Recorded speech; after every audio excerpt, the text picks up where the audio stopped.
Let's talk for a few minutes about the idea of the sociological imagination. This is in your book module 1.3 on page 13. And I think it's really an important idea because this will give you an idea of why it's beneficial for an individual to actually study sociology. It's really difficult to sort of figure that one out. I think it's best encapsulated, summarized by something that a sociologist by the name of Peter Berger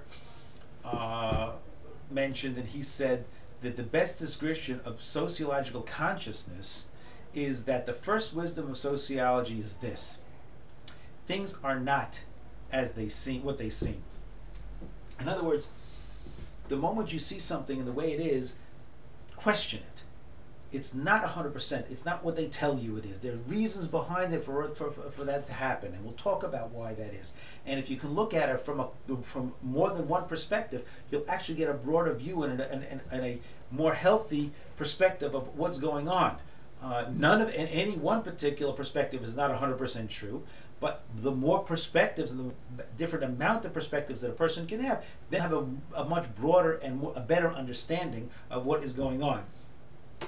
I mean, it's sort of like this. If you're walking down the street and there's a house going on, there's the streets of a large city, and you're wondering what's going on behind the building's walls, that's the sort of thing that you would be thinking of. You look in the wish to look inside and to learn more about what's going on inside. That's the sociological perspective. What is going on and making these things tick? And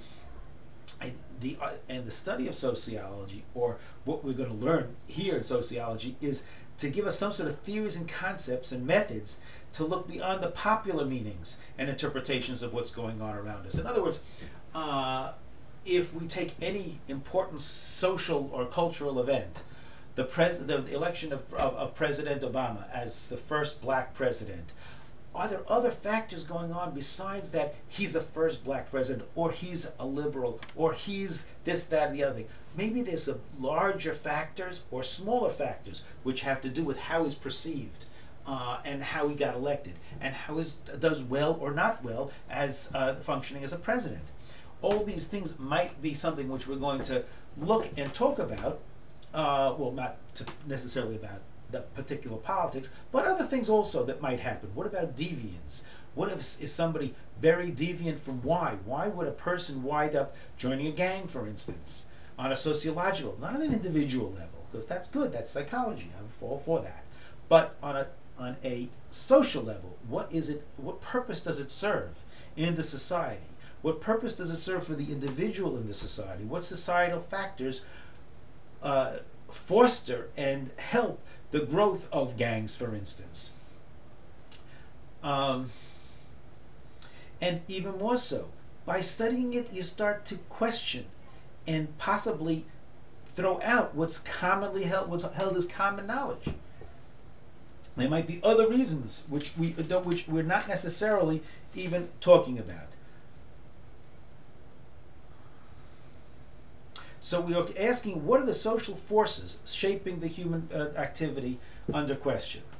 And under what circumstances, right? So if there's under what circumstances do people resist and challenge these social forces? What happens? Why would be, for instance, what is the social situation that will allow certain people in one area not to go and follow the crowd, while the others, they do follow the crowd?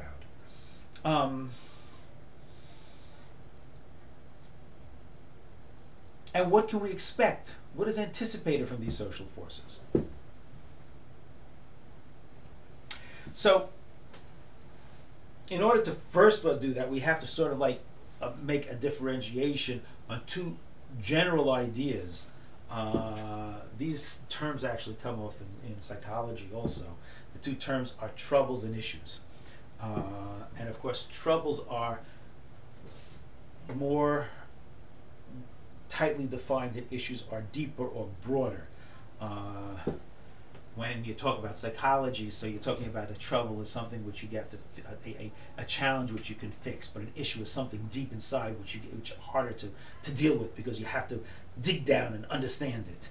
That's on a psychological level. But we're not talking psychology here, we're talking about sociology.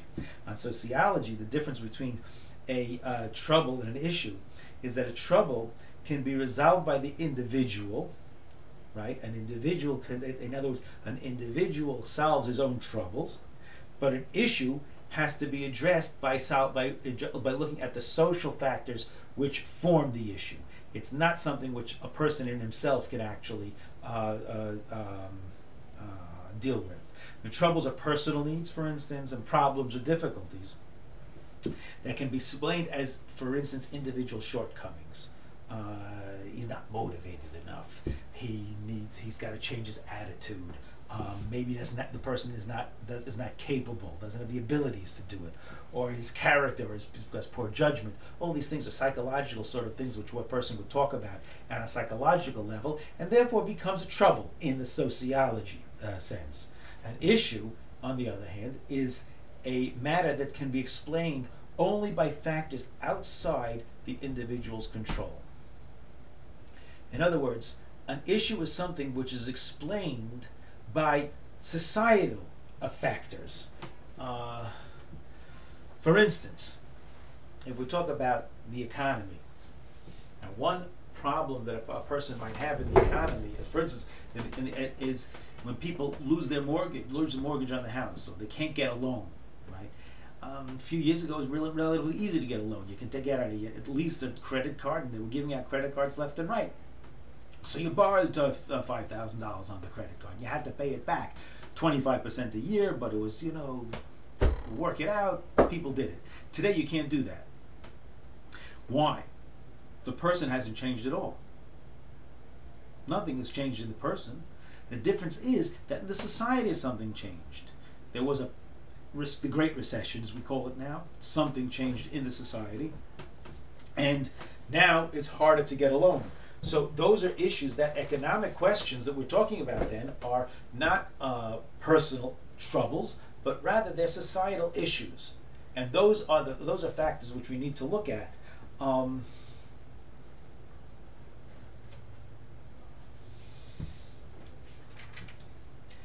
So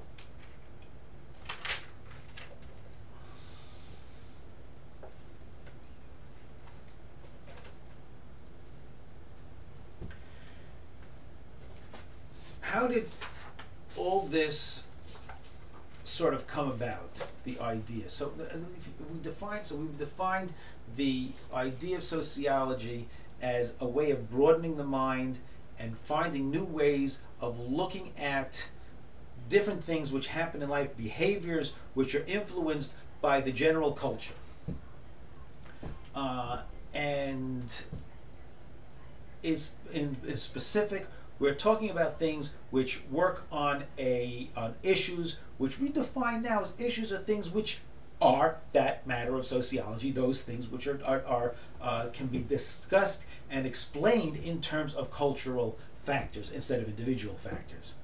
Again, I don't want to say that sociologists say there are no individual factors. There are, but they say that's not the subject matter of sociology.